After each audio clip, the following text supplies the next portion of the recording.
Hello and welcome you to our YouTube channel. तो आज हम देखने वाले हैं analysing frictional force while walking. चलते समय जो फ्रिक्शन फोर्स हमें लगती है, आज हम उस चीज़ को पढ़ने वाले हैं। सो let's start the lecture without wasting any time. तो जैसे कि क्लास आपको यहाँ पर डायग्राम में दिख रहा होगा, suppose this is a person is walking on a certain road, किसी रोड पे चल रहा है। ठीक है, इसने शूज पहनी हुई है और वो शूज का जो बॉटम का हिस्सा है, जो उसका सोल है, यू कैन से, वो अभी क्या हुआ, वो कहीं पानी से आया है तो उसकी जो सोल है वो गिली है। थोड़ा सोल क्या हो गया, उसका गीला हो गया। तो जिसकी वजह से जब वो आगे चल रहा है और जब उसने पीछे मुड़ के देखा, तो उसका जो शूज है उसकी क्या फॉर्म हो रही है, उसकी इमेज फॉर्म हो रही है ना। उसकी, क्योंकि पानी उसके शूज के सोल पे है, तो वो पानी की इमेज यहाँ पर, जो शूज है जो पानी पे लगा हुआ है, और जब वो आगे चलते जाएगा तो उसकी इमेज यहाँ पर फॉलो बन रही है, इंप्रेशन बन रही है उसकी। वो ऐसा देख रहा है। तो यहाँ पर जब हम देखते हैं तो यहाँ पर उसकी शूज की इमेज फॉर्म हो रही है जैसे जैसे वो चलते जा रहा है, आपने भी ऑब्जर्व किया होगा। करेक्ट।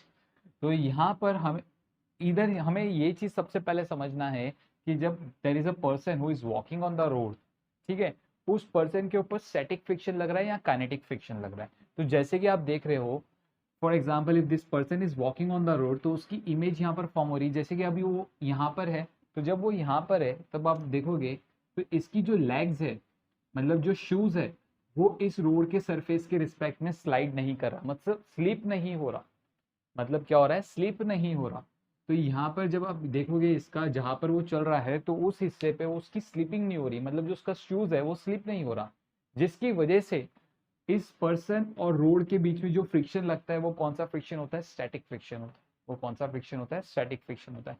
अब इन द सेकेंड केस जब हमने देखा, मतलब मान लेते हैं रोड की ये वाले हिस्से में ऑयल था थोड़ा बहुत, जिसकी वजह से उसका जो शूज था और वो पर्सन खुद स्लिप हो गया। यहाँ पर स्लीप होने की वजह से उसका जो शूज था ऐसे थोड़ा सा स्लाइड हो गया, है ना, थोड़ा सा आगे की तरफ क्या हो गया, स्लाइड हो गया। जैसे कि for example if this is a person is walking on the road like this, okay, तो यहाँ पर इस हिस्से पे वो क्या हो गया, थोड़ा सा उसका शूज ऐसे स्लाइड हो गया। आपके साथ भी हुआ होगा, कभी आप स्लीप हो जाते हो तो यहाँ पर स्लाइड हो गया।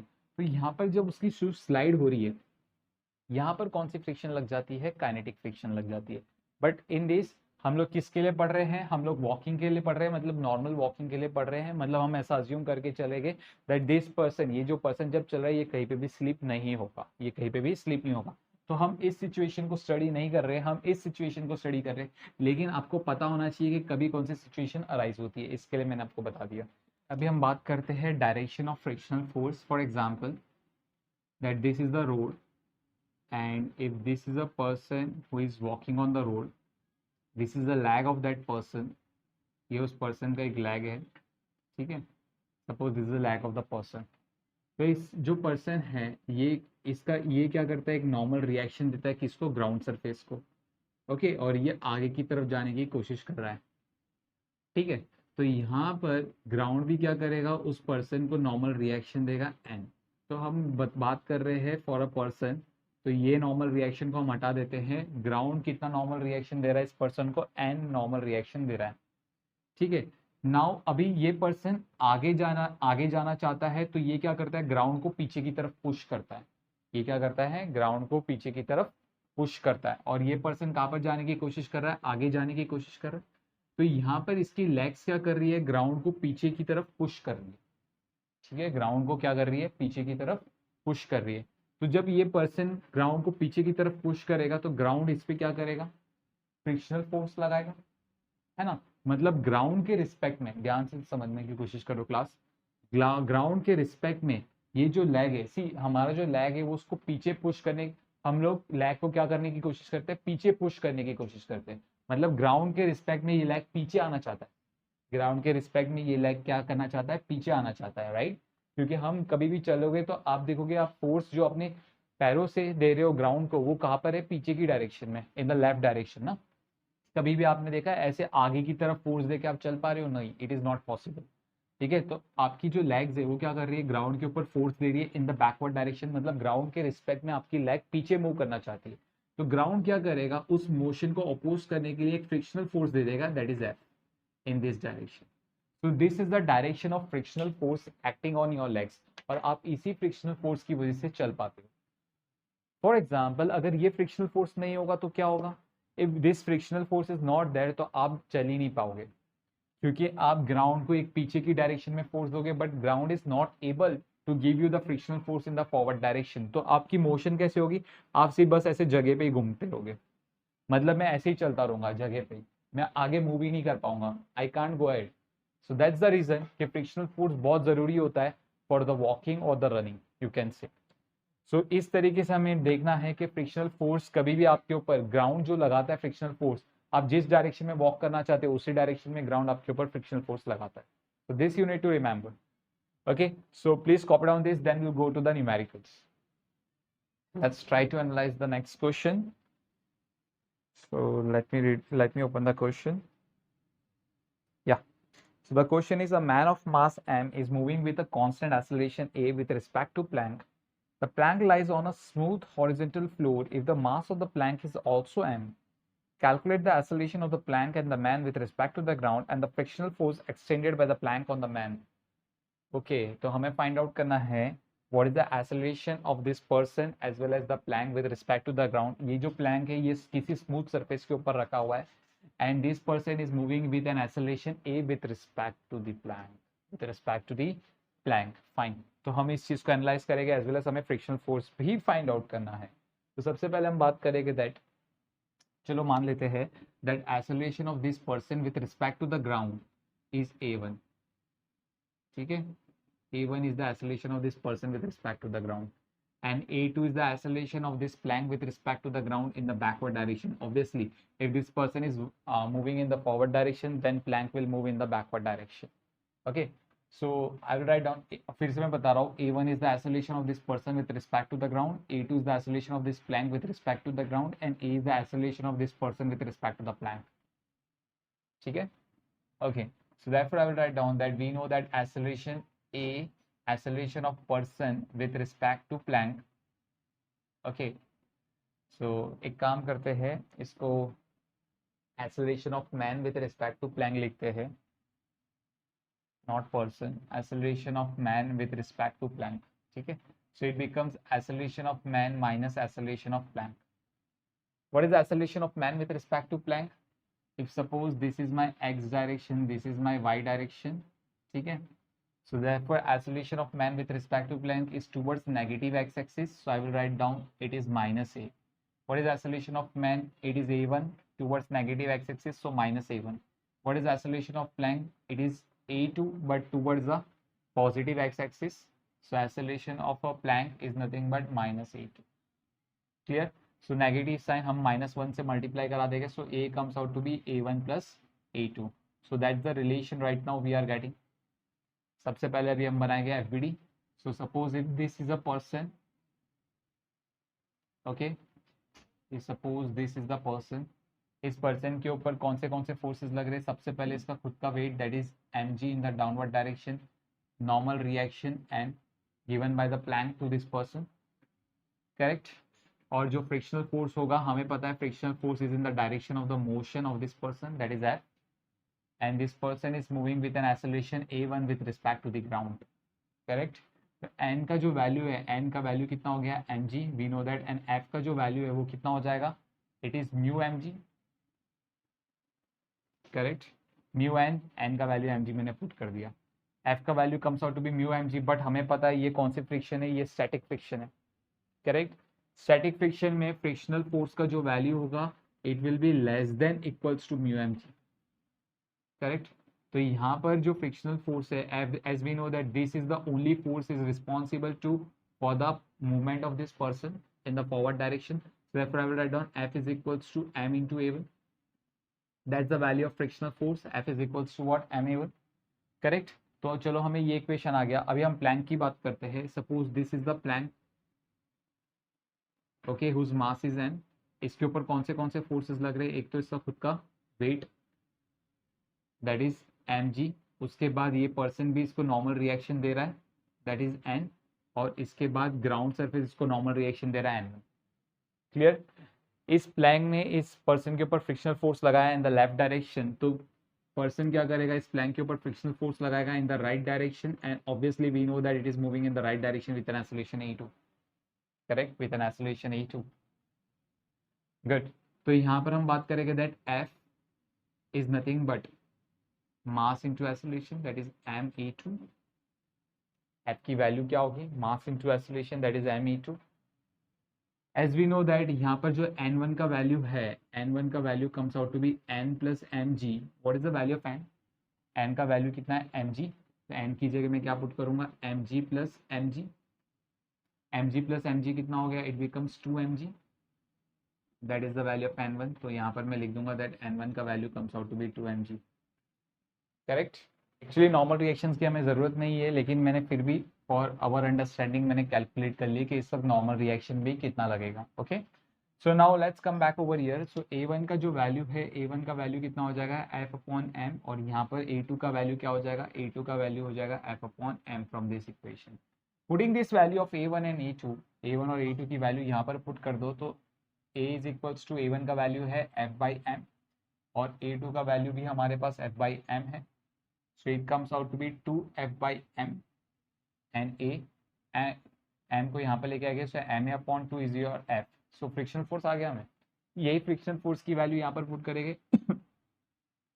a1 का वैल्यू, f का वैल्यू कितना है, इट इज ma/2, और ये डिनोमिनेटर में mm get cancel, so it comes out to be a/2। Correct. So यहाँ पर भी हम वही चीज़ करेंगे f/m, तो यहाँ पर भी जब आप सॉल्व करोगे तो आपको आंसर a/2 ही मिलेगा। Correct. So in this way we need to solve this question. Please copy down, then we'll do the next one. So let's move to the next question. Again, there is a very interesting question. So the question is, a plank of mass m is placed on a rough horizontal surface and a constant horizontal force F is applied on it. A man of mass m runs on the plank. The coefficient of friction between the plank and the surface is mu. Assume that man does not slip on the plank. Find the acceleration of the mass so that the plank does not move on the surface। ठीक है, तो आपका question कुछ इस तरीके से है कि ये जो पर्सन है ये कुछ एक्सेलरेशन के साथ मूव कर रहा है on this Planck.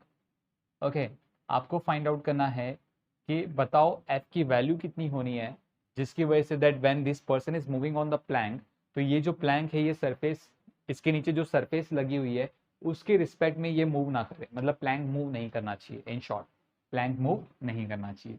So let's start analysing this question. सबसे पहले हम क्या करेंगे, फ्री बॉडी डायग्राम बनाएंगे। So let's make a free body diagram. If this is a person, suppose this is the person that we have, कि इस person के ऊपर कौन से फोर्सेस लग रहे हैं। एक तो इसका खुद का weight that is in the downward direction, let's say this is mg। उसके रिस्पेक्ट में इसके ऊपर नॉर्मल रिएक्शन लग रहा है that is n in the upper direction. And suppose this person is moving in the right direction with an acceleration a1 with respect to the ground, तो यहाँ पर फ्रिक्शनल फोर्स डेवलप हो जाएगा that is F frictional force. Correct, frictional force कितना develop हो गया, F हो गया। तो यहाँ पर हमें पता है this is the only frictional force which is responsible to give this acceleration, so I will write down F is equals to ma1। F का वैल्यू क्या हो जाएगा, ma1। नाउ क्लास, यहाँ पर दो कंडीशन हमें समझ में आती है। a1 का वैल्यू ज्यादा होने की वजह से फ्रिक्शनल फोर्स ज्यादा होगा। फ्रिक्शनल फोर्स अगर ज्यादा होगा between the person and the plank, जब आप प्लैंक को देखोगे that this is the Planck, इस प्लैंक का खुद का वेट mg, इस पर्सन का नॉर्मल रिएक्शन भी इसको मिलेगा, और जो ग्राउंड इसको नॉर्मल रिएक्शन देगा n1 ऊपर की तरफ। ये पर्सन इस प्लैंक को फ्रिक्शनल फोर्स देगा इन the backward direction, like this is the frictional force in the backward direction. Correct, और इसके ऊपर फोर्स है in the right direction that is F। अभी यहाँ पर क्लास ध्यान से समझो, ये जो फ्रिक्शनल फोर्स है F is equals to ma1, acceleration ज्यादा होने की वजह से फ्रिक्शनल फोर्स ज्यादा हो गया। फ्रिक्शन फोर्स ज्यादा होगा तो ऑब्वियसली यहाँ पर हमें समझ में आता है if this frictional force is more, इस फ्रिक्शनल फोर्स की वैल्यू बहुत ज्यादा है, तो ये क्या करेगा दैट फोर्स को तो कैंसिल करेगा ही करेगा। इट माइट हैपन कि ये जो प्लैंक है हमारा, ये पीछे की तरफ खिसकना चालू हो जाए, ये पीछे की तरफ खिसकना चालू हो जाए because of this frictional force. तो यहाँ पर क्या होगा, जो प्लैंक और सरफेस के बीच में जो फ्रिक्शनल फोर्स होगा वो फॉरवर्ड डायरेक्शन की तरफ लग जाएगा, like this, this is F1, this is the frictional force in the forward direction. Correct, so this is case number 1, ये केस नंबर 1 है। केस नंबर 2 क्या होगा, यहाँ पर मतलब मान लो एक्सेलरेशन की वैल्यू कम है जिसकी वजह से फ्रिक्शनल फोर्स कम होगा। फ्रिक्शनल फोर्स कम होगा तो शायद हो सकता है ये जो प्लैंक है इस फोर्स की वजह से राइट की तरफ मूव करना चालू कर दे, तो जब ये कंडीशन होगा that this is the Planck, और इस फोर्स की वजह से अगर ये राइट की तरफ मूव करना चाहता है ना, तो इस प्लैंक के ऊपर जो सरफेस फ्रिक्शन फोर्स लगाएगा that is in the backward direction. See, so there are the two cases, this is the different case, second case जहां पर प्लैंक आगे की तरफ मूव करना चाहता है और यहाँ पर प्लैंक पीछे की तरफ मूव करना चाहता है। So this are the two different cases, we need to study them.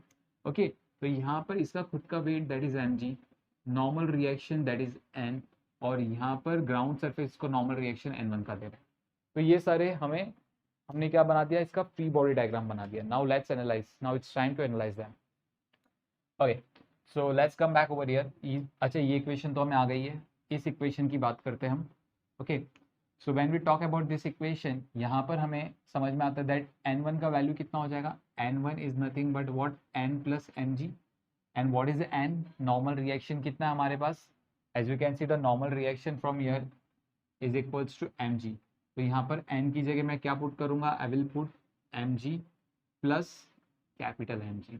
तो ये जो फ्रिक्शनल फोर्स F1 है, F1 कितना हो जाएगा फिर, what will the value of F1, F1 is nothing but what, mu n1, and what is the value of n1, it is m plus capital M, and g मैंने बाहर ले लिया।